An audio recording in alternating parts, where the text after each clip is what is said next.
Hello and welcome back to alpha investors. So investors हमारा motto है news and updates के through आप लोग की इन्वेस्टिंग जर्नी को एक लेवल और ऊपर ले जाने की। आज के दिन हम लोग डिस्कशन की शुरुआत 3 ब्लैक रोज से करने वाले हैं। तो सबसे पहले ये जान लेते हैं कि 3 ब्लैक रोज होता क्या है। अगर 3 लगातार महीनों में सपोज डेट ये हो गई जनवरी, ये हो गई फरवरी और ये हो गई मार्च, अगर ये तीनों लगातार महीनों में कंटिन्यूअस गिरावट देखने को मिले तो ऐसे इवेंट को 3 ब्लैक रोज इवेंट कहते हैं।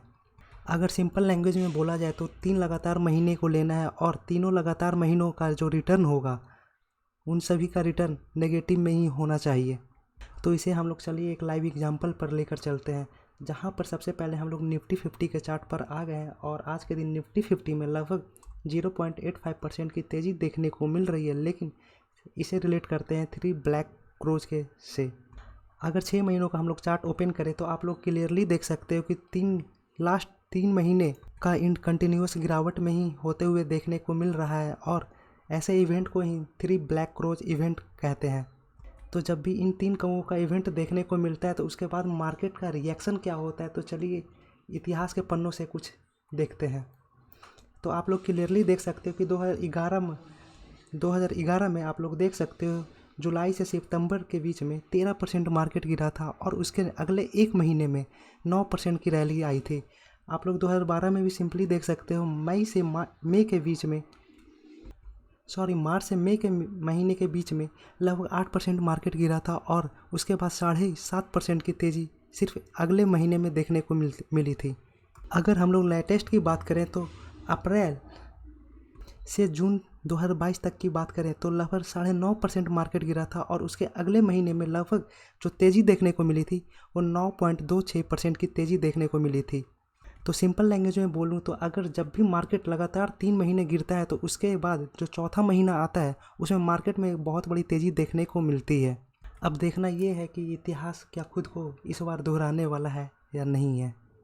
अगर करेंट टाइम में मार्केट के मूड की बात करें तो मार्केट का मूड अभी बिल्कुल नेगेटिव ही देखने को मिल रहा है, जहां पर 38 lakh client means retail investor market को छोड़कर जा चुके हैं। और वहीं पर कल की रिपोर्ट के हिसाब से बात करें तो कल की रिपोर्ट में जीरोधा के नितिन कामत के कंपनी काइट में लगभग 50% अकाउंट ओपनिंग डिक्लाइन देखने को मिला था और इस वजह से आप लोग आने वाले क्वार्टर में भी उम्मीद लगा सकते हो कि CDSL और जितने भी ब्रोकरेज कंपनी है उन सभी का प्रॉफिट मार्जिन नीचे जाते हुए देखने को मिल सकता है। और ये 38 लाख क्लाइंट एक जगह और कनेक्ट करने की कोशिश हो रही है, जहां पर हम लोग को क्लियरली देख सकते हैं अगर 38 लाख क्लाइंट मार्केट को छोड़कर जा रहे हैं तो यानी कि FII और DII में जो फाइट चल रही है, जहां पर DII FII को मजबूती से टक्कर देते हुए देखने को मिल रहा है और वहीं पर 38 लाख रिटेल इन्वेस्टर मार्केट को छोड़कर जा चुके हैं। तो इस वजह से DII का भी हाथ कमज़ोर होते हुए देखने को आने वाले समय में मिल सकता है। इस बीच में हम रिटेल इन्वेस्टर्स को करना क्या है, तो चलिए इस बात पे भी थोड़ी सी नज़र डाल लेते हैं। जैसा कि आप लोग जान रहे हो कि मार्केट में बहुत ही ज़्यादा रेट हाइक की वजह से बहुत सारी कंपनियों में और रेट हाइक की वजह से इंटरेस्ट रेट काफ़ी बढ़ चुका है और इस वजह से कंपनियों में जो लोन है उस वजह से ज़्यादा इंटरेस्ट पे करना पड़ जाएगा और इसी वजह से बहुत सारी कंपनियों में स्लो डाउन देखने को मिल सकती है। यानी कि आप लोग को जब भी इन्वेस्टमेंट करना है इस माहौल में तो उन सभी कंपनियों में आप लोग कर्ज को बिल्कुल नज़रअंदाज करके आगे नहीं बढ़ सकते हो। जितने भी कंपनियों में बहुत ज़्यादा कर्ज देखने को मिल रहा है उन सभी कंपनियों में अगर ऐसे ही रेट हाइक चलता रहा तो उन सभी कंपनियों की बैंड बजना थोड़ी आसार सी दिखाई पड़ रही है। और इन्हीं सभी में सबसे आगे जो नाम दिखता है वो अडानी ग्रुप का दिखता है। अगर बात करें अडानी इंटरप्राइजेज़ की तो आज के दिन अडानी इंटरप्राइज में लगभग 15% की तेज़ी देखने को मिल रही है और बहुत सारे रिटेल इन्वेस्टर्स इस तेज़ी को देखकर मूड में आ गए होंगे कि अब अडानी कम बैक कर चुका है।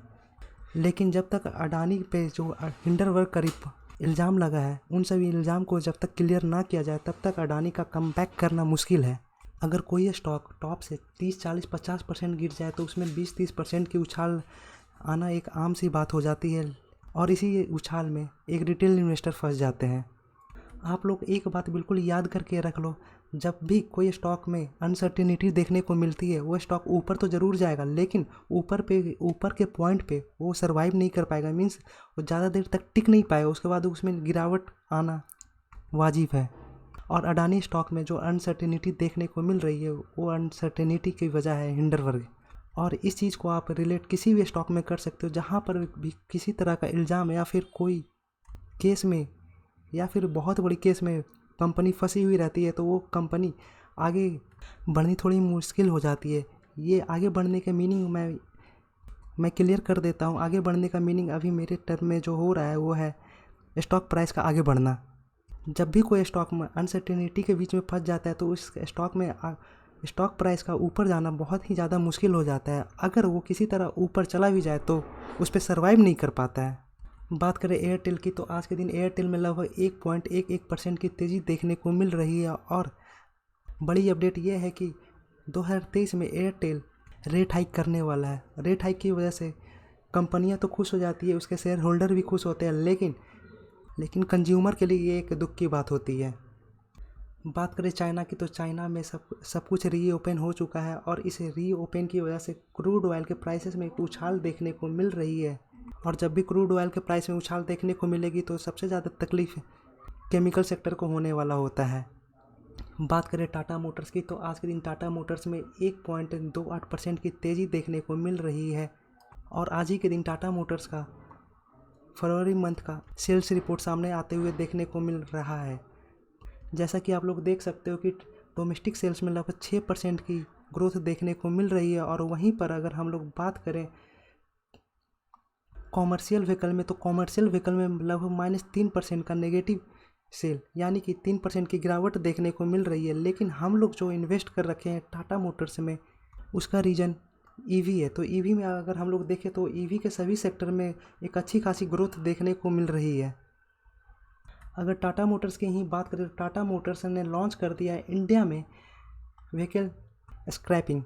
इस स्क्रैपिंग में जितनी भी पुरानी गाड़ियां हैं उन सभी को मार्केट से हटाकर मार्केट में एक नई गाड़ी लेकर आना है। और स्क्रैपिंग की वजह से मार्केट में नई गाड़ियों की सेल्स बढ़ने वाली है।